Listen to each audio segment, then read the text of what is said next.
Welcome to the Old Time Radio Westerns. I'm your host, Andrew Rhines, and let's get into this episode. This episode is going to be The Lone Ranger. Original air date's May 27th, 1946, and the title is Judy and the Champ.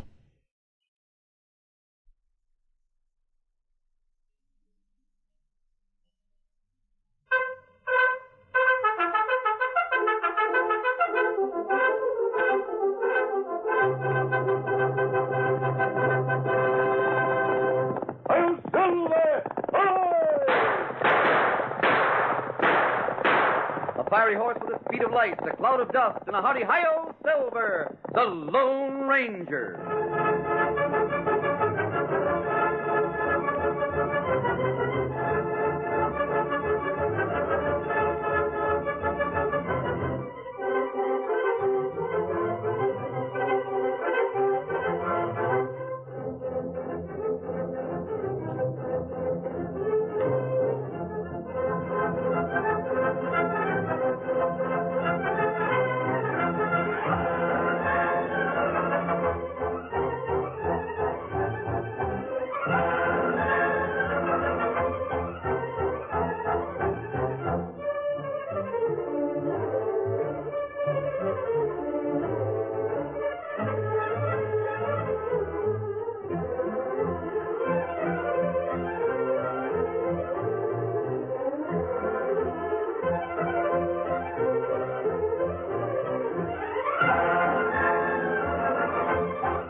With his faithful Indian companion, Tonto, the daring and resourceful masked rider of the plains led the fight for law and order in the early western United States.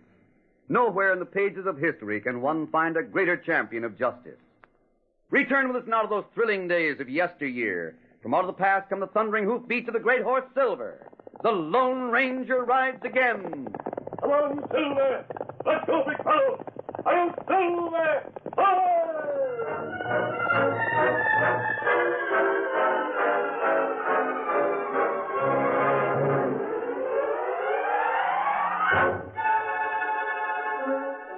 One of those persons closest to the Lone Ranger was the padre of a small mission. Often, when this good man wished to see the masked man, he passed the word to friendly Indians. This word went out in ever-expanding circles until the Lone Ranger learned of his friend's desire. It was in response to one of these calls that the Lone Ranger and Tonto, his faithful Indian companion, rode into the patio of the mission. Oh, Silver, right there, big fella. Amigo, you have come. I am glad. Hello, Padre. How? We started as soon as we received your message. Fortunately, we weren't far away. Pablo will care for your horses. Come with me, inside where it is cool. Thanks, Padre. Oh, it is good to see you. You're well, I hope? Yes, Padre. Bueno. And you, Tonto? Oh, me good. I am glad. Padre, it's always much cooler in here. See, I know. I offer it as a pleasant haven to my friends. Sit down, won't you? Then I will tell you what I have for you. Thank you, Padre. It sounds as if you have heavy work for us this time. Amigo, to be truthful, I cannot say. All I have is this letter. Oh? The amount of work depends upon the results of your investigation. I see. This letter came about a week ago. It's from a man who calls himself Champ Simpson. He lives in a little mining camp not far to the west. Here, senor, you may read it for yourself. Very well, Padre. It's written in a very cramped scrawl. It must have taken the man quite some time to write a letter of such great length. I could hardly read it. Perhaps you can make it out. Well, I'll try. It says, Dear Padre, a few days ago I was riding north of Snake Gulch, the mining camp where I live, when I heard a big ruckus over on the other side of some hills. It sounded like plenty of trouble to me. There was a lot of shooting, and I recognized the wolves. The Comanches. I was sure right about the trouble. By the time I got to where all the ruckus was, the Comanches had left their mark and run. Most of the wagons was overturned and blazing. There didn't seem to be no one left alive. Just as I was about to ride away, I heard a cry. It was the cry of a little girl. Help! Help! Please, help me! At first I thought I was hearing things, and then it came again. Someone help me! Please! I realized then it was coming from one of the wagons in the center of the train, one of the few that wasn't burning. I rode up and dismounted, and the kid's crying continued. Help!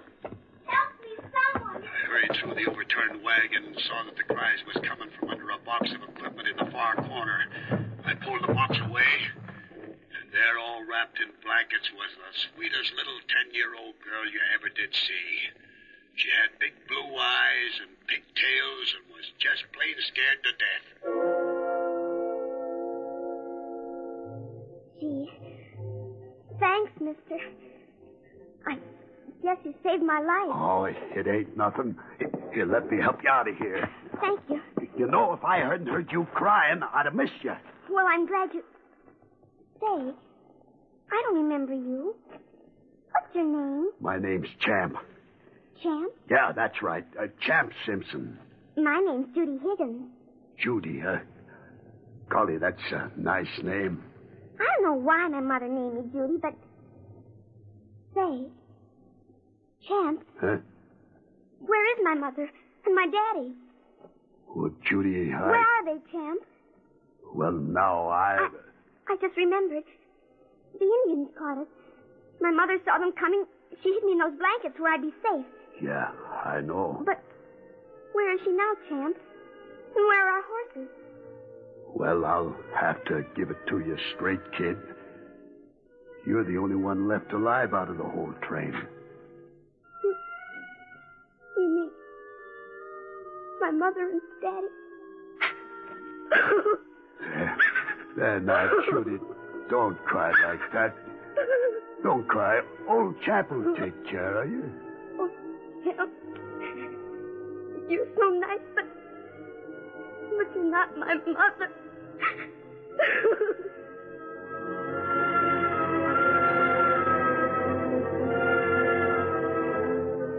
That's why I'm writing you this letter, Padre. I took Judy home with me, but I just don't know nothing about raising kids. I'm wondering if you know of an Indian squaw or a half-breed that has been taught by by one of you missioners. I could hide. Hired to take care of her and give her some book learning. Signed, Champ Simpson. Padre, that's quite a letter. Perhaps, Senor, you had better keep it with you. What do you want me to do? I already know something of this Champ Simpson. He is a good man and is perfectly honest. I'm sure he can be trusted. I see. But this Snake Gulch, I'm told it is a bad place in which to raise a child. There is much gambling and drinking there, and no other little children. I must know more of conditions there before I make a decision. Tonto and I will get all the information you need. Bueno. But please wait until morning. Very well. That will give us more time to discuss the matter. Yes. I've invited some people to visit me tonight. They may be able to help us. Good.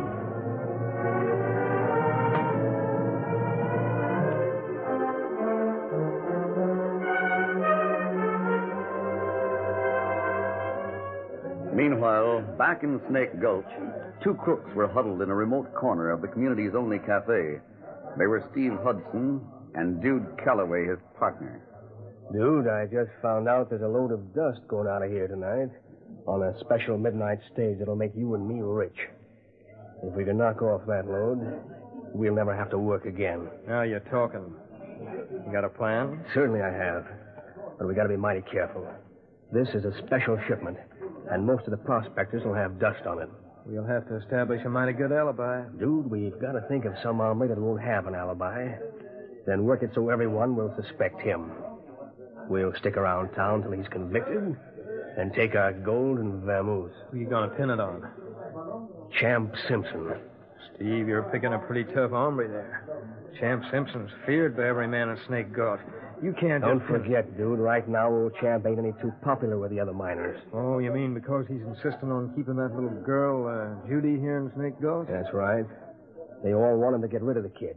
But he insists he can bring her up proper. Yeah, I heard He about even wants to hire a teacher for the kid and bring her here to Snake Gulch. That shouldn't increase his popularity. Dude, that hombre's a natural for us. Uh-huh. You might be on the right track. I know I am. Just about everybody in town will have an alibi. They'll be seen around the cafe or the general store, all except Simpson. He's spending his evenings home playing nursemaid to the kid. By golly, he's the one, all right. Sure he is. With Champ, it'll be easy. We're both about the same build. Both weigh about 2 1/4. That's right. With a mask over my face. Come on, let's get started. Where are we going?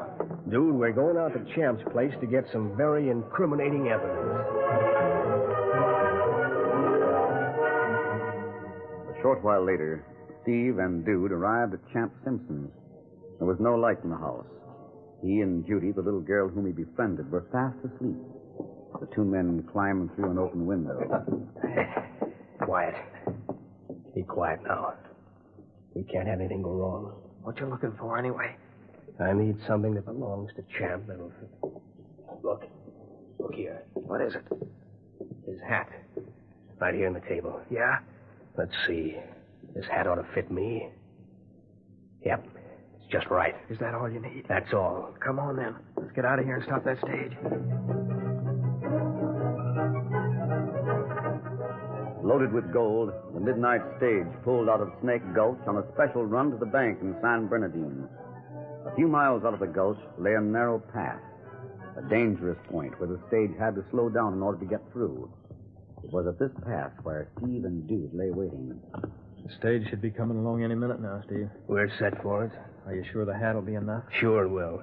I printed Simpson's name in the hatband. And when I kind of accidentally dropped the hat in the fracas, the driver or guard will pick it up as evidence. You sure they can't trace our prints? How could they? There's nothing in this pass but dry gravel. They'll just find the hat, and old Champ will get the credit for the holdup. Listen, Steve. I think I hear the stage coming now. Yeah, dude, you're right. Get set. He's slowing the team down to go through the pass. I can see him and his guard up on the box. Real plain in this moonlight. Yeah. Let's get down there on the trail. Get up there. Get up there. Come on. Rain up there! Rain up! Hold that stage!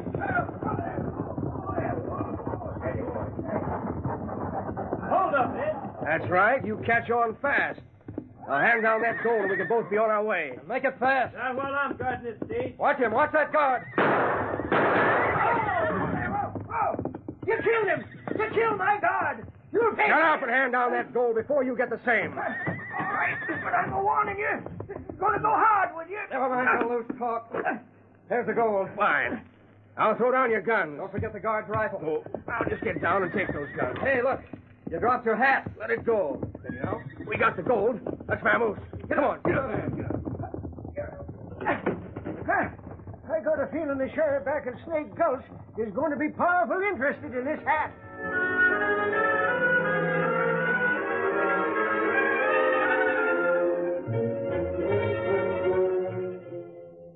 So they killed your guard and took all the gold? That's right, Sheriff. Do you have any lead on who the crooks were? Well, one of them was a big hombre. I should judge he stood about 6 foot and weighed at least 200 pounds. He dropped his hat, too. Thought perhaps you might... Let me see that hat. Sure. Look her over. Look, here in the sweatband. What is it? It's his name, Champ Simpson. Printed on there, big as life. Why, golly, that's right. I never thought he'd resort to robbing and killing. You mean you know this Champ fella? I sure do. He's one of the roughest critters in Snake Gulch. He's always had a heart bigger than the moon. Why, only the other day he took in a little 10-year-old girl after her folks were massacred by Comanches. Well, it looks like you got him with the goods. Things like this would make me wish I wasn't a sheriff. Yeah, you got no choice. I know. Still, locking him up and sending that little girl back east to an orphanage ain't the sort of duty I enjoy.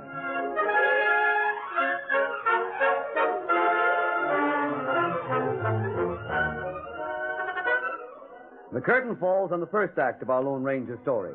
Before the next exciting scenes, please permit us to pause for just a few moments.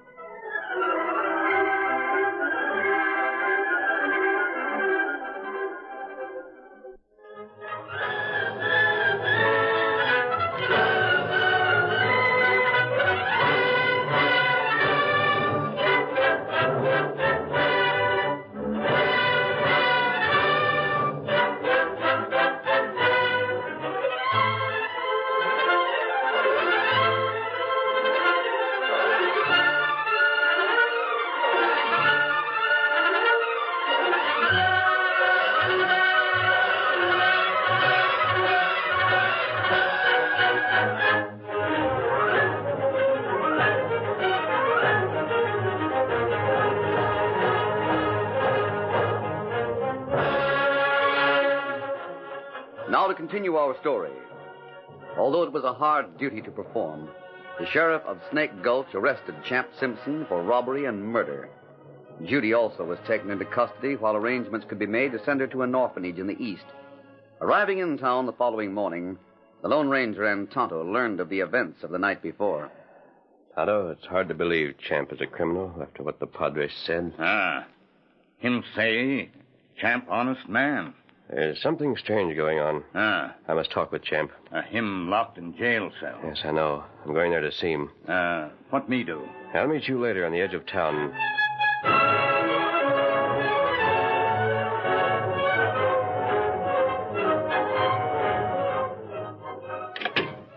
Who's there? Morning, Sheriff. Why, you're masked. I mean no harm. Masked outhoos just don't walk into my office like this. Sheriff, all masked men aren't outlaws. I want to talk to Champ Simpson. Champ Simpson, huh? So you're working with him? No, I'm not working with him. I only want to talk with him. What about? Sheriff, I've never met Simpson, but from what I'm told, he's rough but honest. You got nothing on me. I've known him ever since he hit Snake Gulch. And until last night, I thought the very same thing. Perhaps we're right about him. I only wish we were. What proof do you have that Champ robbed the stage and killed the guard? Well, nothing except what the stage driver told me. There were two bandits. One of them was built like Simpson. I see. During the fracas, the big feller's hat fell off, and the driver picked it up. When he brought it in and showed it to me, I found Simpson's name printed on the sweatband. Hasn't Simpson offered an alibi? Not a very good one. Says he was home sleeping. Well, Sheriff, do you believe a man who would befriend a little child would resort to robbery and murder? You know about little Judy? Yes, I do. You know, that's what's troubling me. Perhaps he's a victim of circumstantial evidence. I'd like to talk to him. I'd like to hear his story. Say, who are you anyway? Right now, that doesn't matter. May I see him? I guess it won't do any harm. Come with me. Thanks. And don't try any tricks, though, because I'll be watching you. Don't worry. Yeah, this is his cell. Champ, I got a fellow who wants to talk to you. Good morning, Champ. Hey, Sheriff, what is this? I don't know this masked hombre. Why do you bring him here for? Don't be alarmed, Champ.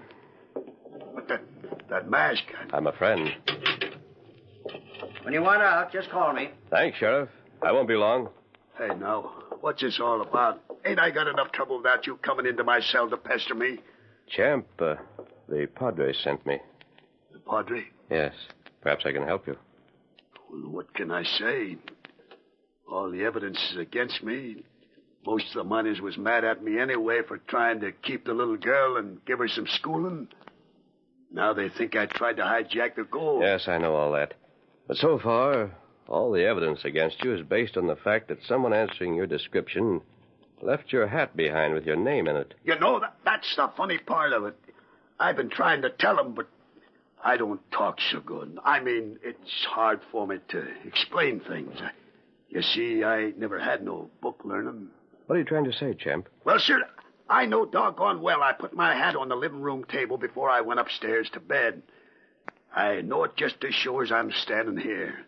Go on. Well, anyway, when the law come after me, I couldn't find my hat nowheres.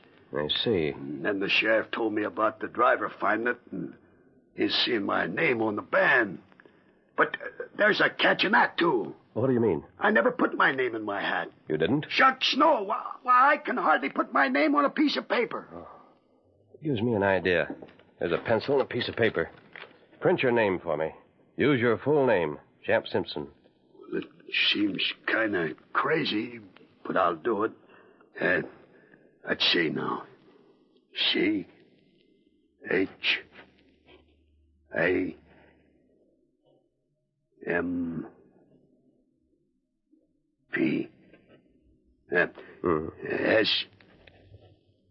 S-I-M. S. No, wait. P. And S. O-N. Yeah. There you are. Good. I'll take this with me. Well, I told you it wouldn't look so good. Well, that doesn't matter. Oh, Sheriff. Yep, I'm coming. You leaving now? Yes, I have some work to do, Champ. But you'll hear from me later. After checking Simpson's signature with the writing in the hat, the Lone Ranger, disguised as a miner, walked into the cafe. Unnoticed by others, his eyes traveled about the room.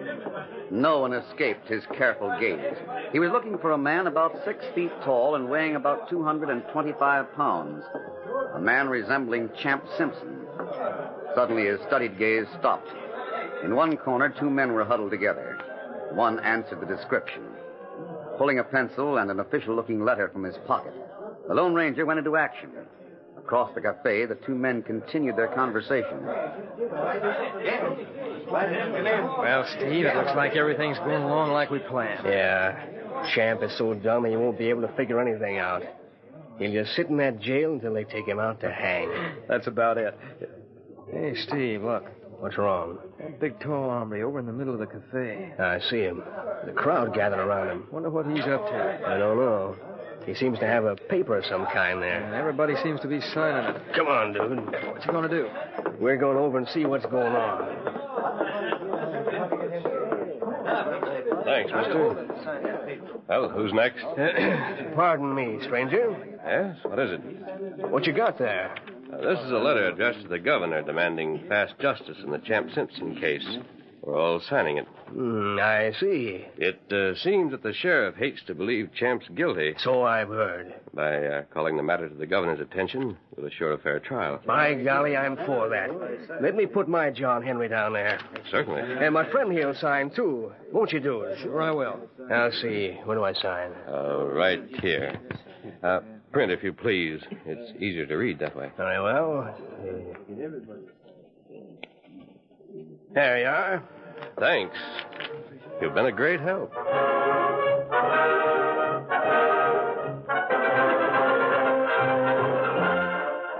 The Lone Ranger left the cafe and rode to the edge of town where he met Tonto, who helped remove his disguise. Together they went to the sheriff's office. Here, Sheriff. Compare the printing in the hat with the name Steve Hudson on the bottom of this letter. Oh, wait till I get the hat. I got it right down here beside my desk. Good. There it is. Now let's compare the printing. I don't see how you... Notice the similarity. I always figured all printing looked alike. This is a sample of Champ's printing. Compare it to the names in the hat and on the letter. Let me see. Why, there's a big difference. I can see it easy. Notice the H in Champ, then the H in Hudson. They're the same on the letter and the hat. And the S in Simpson and Steve. By golly, that's right. And look at the S-O-N on the 2 last names. Compare that with Champ's printing now. Well, they're as different as night and day. That's right. But we'll need more evidence than that to prove Champ innocent. We must trap the man who's guilty. You mean Steve Hudson? Yes. Well, I can't just walk out and pull him in on such evidence as this. Gotta have something more to go by. Now listen, Sheriff. I have a plan.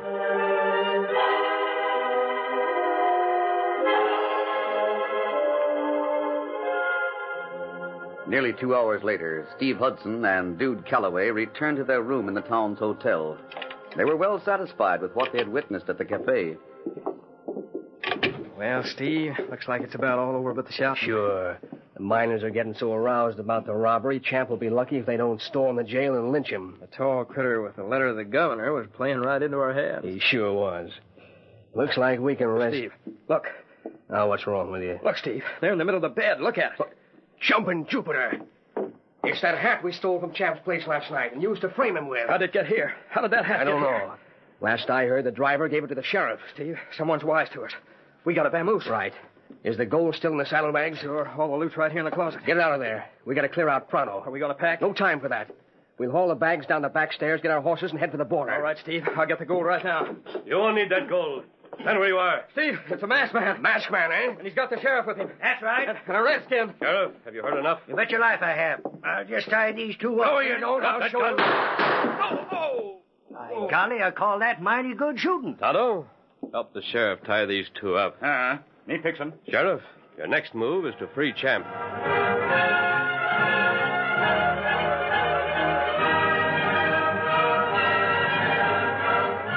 Mister, I don't know how I can ever thank you for what you did for Judy and me.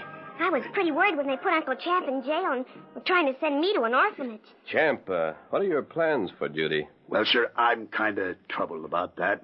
I realize now that Snake Gulch ain't such a good place for her. But, Uncle Champ, I want to be near you. Yeah, but you need book learning and someone to give you better care than me, you see. Champ, the Padre has a solution. The Padre? What's he say?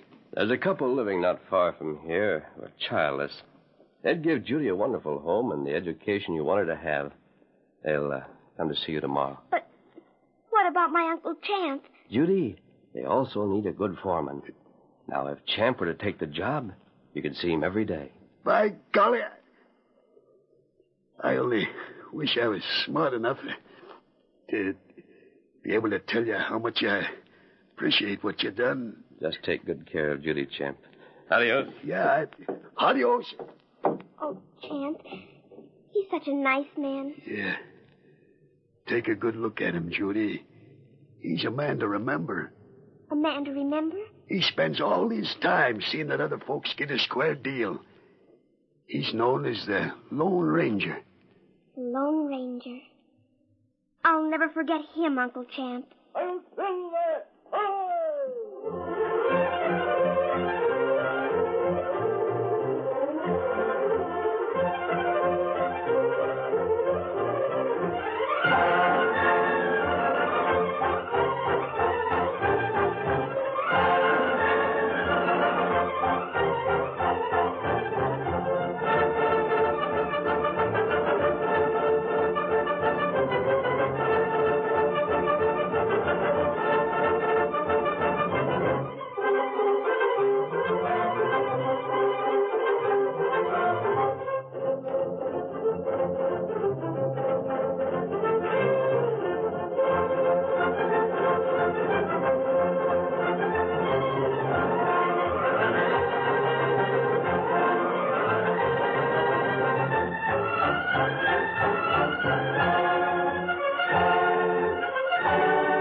The story you have just heard is a copyrighted feature of the Lone Ranger Incorporated.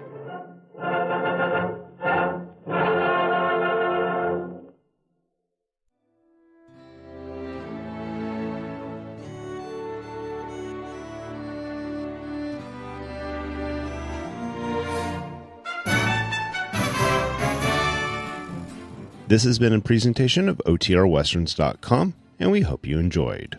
Please take some time to like and rate our shows in your favorite podcast application. Follow us on Facebook by going to OTRWesterns.com/Facebook. Subscribe to our YouTube channel by going to OTRWesterns.com/YouTube. And send us an email, podcast@OTRWesterns.com. You can call and leave us a voicemail, 707-986-8739. This episode is copyright under the Attribution Non-Commercial Share-alike copyright. For more information, go to OTRWesterns.com/copyright. Have a great day, and thanks for listening.